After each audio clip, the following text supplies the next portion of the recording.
So continuing the RBI grade B classes, हमारी content theories complete हो गई हैं। तो अब हम कंटिन्यू करेंगे तो प्रोसेस थ्योरीज। प्रोसेस थ्योरीज में अगर हमें सिलेबस ध्यान से रीड आउट किया हो तो हमें पता लगेगा कि वहां पे स्पेसिफिकली एडम्स इक्विटी थ्योरी और brooms expectancy theory specifically mentioned है। तो आपको पता है 50% सब्जेक्टिव है और 50% ऑब्जेक्टिव है। तो सब्जेक्टिव पॉइंट ऑफ व्यू से हमारे लिए सिर्फ दो ही थ्योरी सबसे ज्यादा इंपॉर्टेंट है। एक तो है एडम्स इक्विटी थ्योरी और एक है ब्रूम्स एक्सपेक्टेंसी थ्योरी।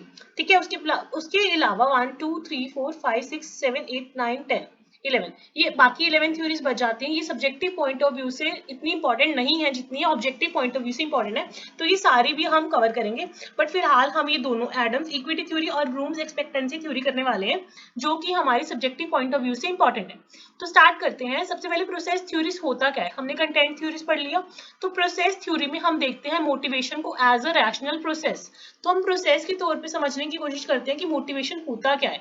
इसमें क्या है, जो इंडिविजुअल है वो एनालाइज करता है अपना एनवायरनमेंट, डेवलप करता है थॉट्स एंड फीलिंग्स एंड उस बेसिस पे रिएक्ट करता है इन अ सर्टेन वे। तो सबसे पहले हमारी थ्योरी है ब्रूम्स एक्सपेक्टेंसी थ्योरी।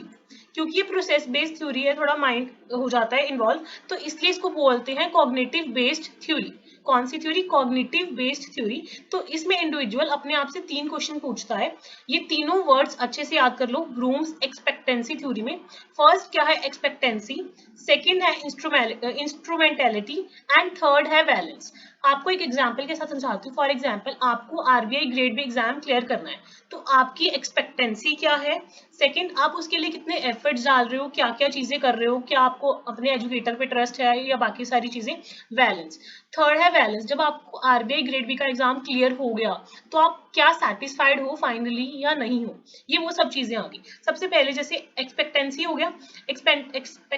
गया, देन इंस्ट्रूमेंटेलिटी एंड बैलेंस। तो ये थ्योरी बोलती है कि जो आपका मोटिवेशनल फोर्स है वो इक्वल होता है expectancy multiplied by instrumentality multiplied by balance. अगर इसमें से कोई भी फैक्टर जीरो हो गया तो आपकी जो मोटिवेशन फोर्स है वो जीरो हो जाएगी। ठीक है, अब इसमें ना दो तीन कीवर्ड्स बहुत ज्यादा इंपॉर्टेंट है, हमें समझने वाले हैं, उनको ध्यान से समझना। सबसे पहले अगर हम बात करें एक्सपेक्टेंसी में 3 एलिमेंट्स आएंगे फर्दर। एक तो है सेल्फ एफिशिएंसी, आप खुद को कितने काबिल समझते हो कि आप आरबीआई ग्रेड बी एग्जाम निकाल पाओगे। तो पहला फैक्टर हो गया एक्सपेक्टेंसी में सेल्फ एफिशिएंसी। सेकंड है गोल डिफिकल्टी, आपके अकॉर्डिंग जो आपका गोल है वो कितना ज्यादा डिफिकल्ट है या कितना ज्यादा इजी है, वो हो गया गोल डिफिकल्टी। थर्ड हो गया प्रिसीव्ड कंट्रोल, जो चीजें या बाकी फैक्टर्स हैं उन पर आपका कितना कंट्रोल है, that is the third factor. तो एक्सपेक्टेंसी में फर्दर 3 कीवर्ड्स हैं हमारे लिए जो कि इंपॉर्टेंट है एग्जाम पॉइंट ऑफ व्यू से, that is self efficiency, goal difficulty and perceived control. Second है इंस्ट्रूमेंटेलिटी, अब उस गोल को पूरा करने के लिए क्या क्या इंस्ट्रूमेंट्स हैं। इसमें सबसे पहले आएगा believe in the people who decide who receive what outcome, मतलब आपका जो लोग आप कि जो मतलब जैसे आप आउटकम अचीव करना चाहते हो, तो जो लोग आपको आउटकम अचीव करवाने में हेल्प कर रहे हैं उन पे आपको कितना बिलीफ है या ट्रस्ट है। Second, the simplicity of the process deciding who gets what outcome, कितना सिंपल है वो आपका जो प्रोसेस है। सेकंड, थर्ड है clarity of relationship between the performance and the outcome. तो आप इजीली ये याद रख लो कि इंस्ट्रूमेंटेलिटी में 3 चीजें इंपॉर्टेंट है, trust, control and policies. Next है बैलेंस, जब आप अभी आपकी जब एक्चुअल सेटिस्फैक्शन है, जब आपने वो गोल अचीव कर लिया, अगर तो आप अवॉइड ही कर रहे हो, आपको इरिटेशन हो रही है यार मैंने क्यों ही अचीव किया, मैंने पहले क्यों नहीं सोचा ये सब कुछ, तो वो हो गया -1। अगर आप इंडिफरेंट हो, आपको कोई फर्क ही नहीं पड़ रहा, अगर हो भी जाता है नहीं भी होता, एट लास्ट आपको कोई फर्क नहीं पड़ रहा, आप इंडिफरेंट सिचुएशन में आ गए, तो आपका जो बैलेंस है वो हो जाएगा 0। और अगर आप बहुत ही हैप्पी हो, that is welcome the outcome, तो आपका +1 हो जाएगा। ठीक है, तो आपको बस ये याद करना है कि जो ब्रूम्स एक्सपेक्टेंसी थ्योरी है इसमें expectancy into instrumentality into balance है। एक्सपेक्टेंसी में 3 फैक्टर्स हैं, self efficacy, goal difficulty and perceive control. Instrumentality में 3 चीजें हैं, ट्रस्ट, कंट्रोल एंड उसके अलावा पॉलिसीज। बैलेंस में हमें देखना है कि वो -1 है, 0 है या +1 है। ठीक है, अब एक और चीज इसमें जो सबसे ज्यादा इंपॉर्टेंट है, इसमें बेसिकली 3 काइंड्स ऑफ रिलेशनशिप्स हैं। आपको पता है कि सबसे पहले जो एलिमेंट था वो हमने पढ़ा expectancy.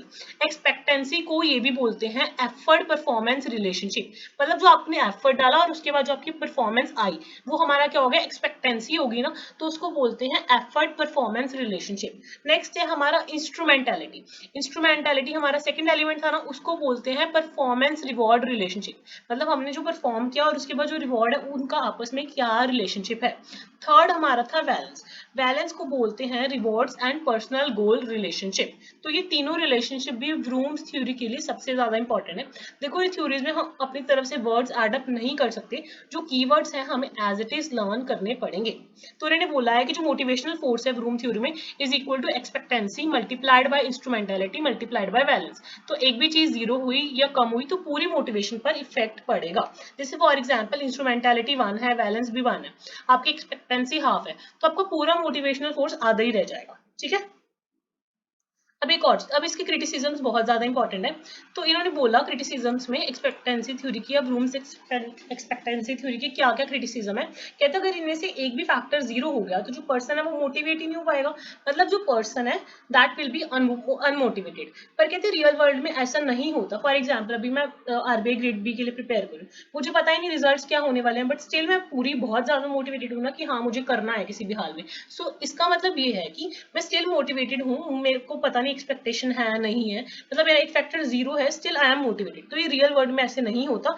Employees even work hard even when they are not sure whether they will get the results or not which they hope for. ठीक है, उसके बाद जो ऑक्सफोर्ड का हैंडबुक ऑफ मोटिवेशन है उसने बोला कि जैसे हम बोल रहे हैं यहाँ पे expectancy into instrumentality into balance है, हम मल्टीप्लाई कर रहे हैं ना, वो कहते हैं मल्टीप्लीकेशन नहीं होना चाहिए, रेदर देन इक्वेशन में क्या होना चाहिए, ऐड होना चाहिए, एडिशन होनी चाहिए। मतलब motivational force is equal to expectancy plus instrumentality plus balance, ये इक्वेशन होनी चाहिए रादर देन मल्टीप्लिकेशन के।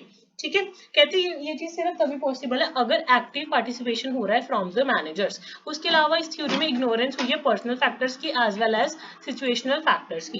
तो ये रूम्स एक्सपेक्टेशन थ्योरी हमारी कंप्लीट हो गई। नेक्स्ट हमारी है Adams equity theory. Adams equity theory में बहुत सारे assumptions हैं। बेसिकली जो assumptions हैं एडम्स इक्विटी थ्योरी में वो कौन कौन सी है, सबसे पहले है इक्विटी नॉर्म। इक्विटी नॉर्म क्या कहता है कि कोई भी पर्सन अगर वो जॉब में काम कर रहा है तो एक्सपेक्ट करेगा कि फेयर रिटर्न मिले उसको बाकियों के कंपैरेटिवली। अगर हम बाकियों के साथ कंपैरिजन कर रहे हैं उसके लिए हम वर्ड यूज करेंगे सोशल कंपैरिजन। तो ये मेन दो वर्ड्स हैं एडम्स इक्विटी थ्योरी के। एक तो है इक्विटी नॉर्म, मतलब कोई भी इंप्लॉय है वो फेयर रिटर्न एक्सपेक्ट करता है इन रिटर्न। सेकंड है सोशल कंपैरिजन, वो अपना कंपैरिजन करता है बाकियों के साथ। थर्ड पॉइंट है कॉग्निटिव डिस्टॉर्शन, मतलब इनकेस वो सेटिस्फाई नहीं होता तो वो ट्राई करता है कि वो अपनी इनइक्विटी को कैसे रिड्यूस करे। So basically 3 types of equity और इनइक्विटी हो सकती है। एक तो हो सकती है ओवरपेड इक्विटी, मतलब कोई भी पर्सन है उसके जो आउटकम्स हैं वो ज्यादा है रेदर देन द इनपुट्स। और सेकंड है अंडरपेड इनइक्विटी। अंडरपेड इनइक्विटी में क्या होगा कि वो अंडरपेड है, मतलब वो इनपुट ज्यादा डाल रहे हैं और जो उसको आउटकम्स मिल रही हैं वो कम है। थर्ड हमारा आ जाता है इक्विटी।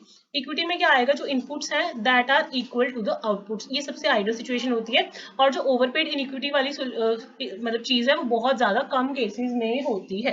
ठीक है, नेक्स्ट हमारा आ जाता है एडम्स इक्विटी डायग्राम, जिसको हम ध्यान से पढ़ेंगे। इसमें क्या है, बैलेंस होना चाहिए और कंपेयर करेगा वो मार्केट प्लेस में कि बाकियों को मेरे कंपेरेटिवली क्या मिल रहा है। तो ये डायग्राम के थ्रू समझते हैं एडम्स इक्विटी थ्योरी। तो सबसे पहले इधर है हमारे इनपुट्स और इधर है हमारे आउटपुट्स।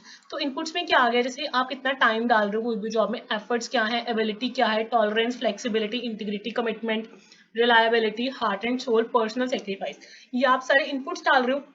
और आपको आउटपुट्स में क्या मिलेगा, आपके आउटपुट में क्या चीजें आएंगी, आपको पे कितनी मिल रही है, bonus, perks, benefit, security, recognition, interest, development, reputation, raise, responsibility, enjoyment, कोई भी वर्ड्स आप लिख सकते हो कि आपको आउटपुट में क्या मिल रहा है। तो जब ये इक्वल होगा then the employee will be motivated. ठीक है, person become demotivated or reduce their input or seek for a change in improvement whenever they feel like they are not rewarded.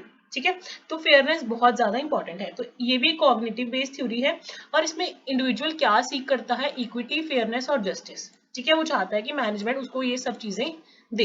ठीक है, fairness is based on the perceived market norms while if the ratio is unequal, तो उसके मन में एक तरह से equity tension arise हो जाती है।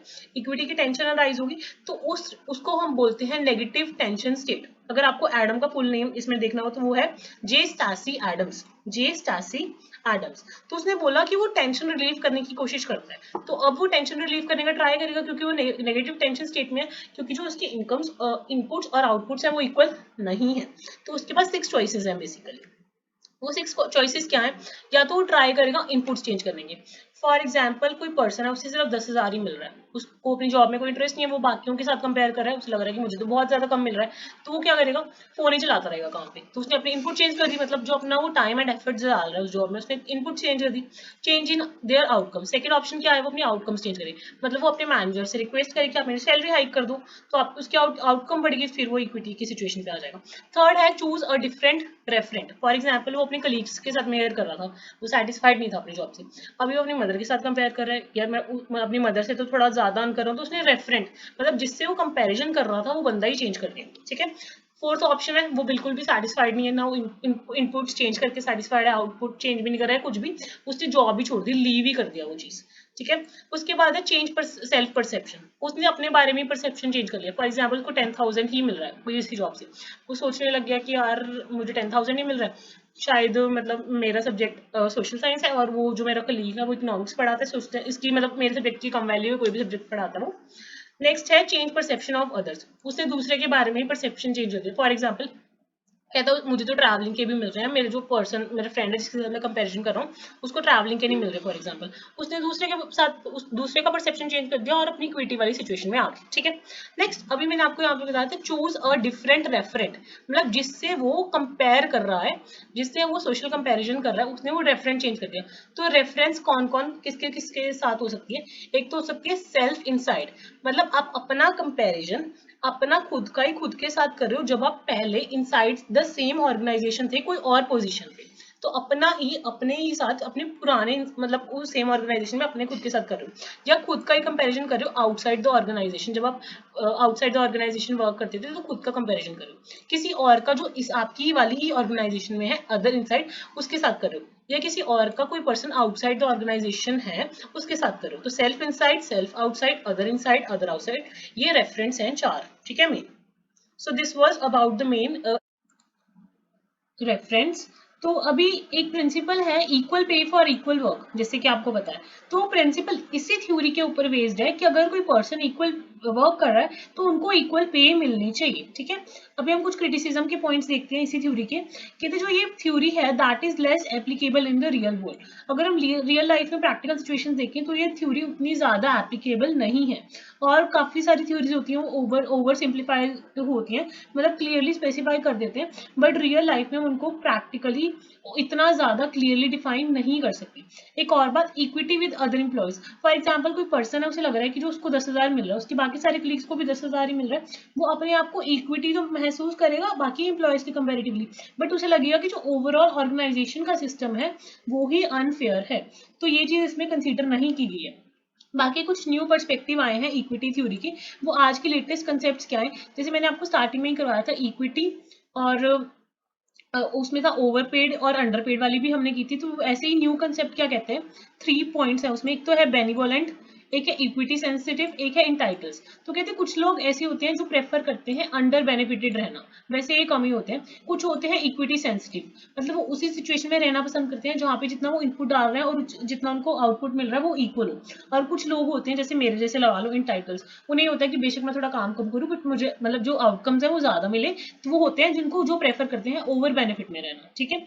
और बाकी मैंने आपको बताया था स्टार्टिंग में ही कि अगर हम इक्विटी देख रहे हैं तो साथ साथ में जस्टिस बहुत ज्यादा इंपॉर्टेंट है। जस्टिस क्या है, एम्प्लॉय का परसेप्शन क्या है रिगार्डिंग द फेयरनेस, तो वो भी ये 3 कैटेगरीज में हम कर सकते हैं। एक तो होती है डिस्ट्रीब्यूटिव जस्टिस, मतलब जो भी रिसोर्सेज दे रहे हो आप एम्प्लॉयज को काम करने के लिए, तो वो आप सभी को डिस्ट्रीब्यूट इक्वली करो, मतलब फेयरनेस होनी चाहिए जब आप रिसोर्सेज दे रहे हो। रिसोर्सेज में क्या, फॉर एग्जाम्पल अगर मैं टीच कर रही हूँ तो मुझे लैपटॉप ऐसे ना हो मुझे कोई बेकार सी कंपनी का दे दिया, जो बाकी मेरे एम्प्लॉयज हैं उनको बहुत अच्छी कंपनी का, मतलब कुछ भी पेन्स हो गया, कुछ भी जो बेसिक रिसोर्सेज है वो सभी में इक्वली ही डिस्ट्रीब्यूट होनी चाहिए। उसके बाद प्रोसीजरल जस्टिस, मतलब अगर आप हायर कर रहे हो या बाकी कोई भी प्रोसीजर्स फॉलो कर रहे हो वो सभी के लिए सेम होनी चाहिए, किसी भी काइंड ऑफ किस तरह का बायस या पार्शियलिटी नहीं होनी चाहिए। उसके बाद आ जाता है इंटर एक्शनल जस्टिस, मतलब आपका कैसा रिलेशन है, मतलब इंटरपर्सनल रिलेशनशिप कैसे हैं, उसमें दो तरह की जस्टिस आ जाती है, एक तो इन्फॉर्मेशनल जस्टिस, एक आ जाती है interpersonal justice under the interactional justice.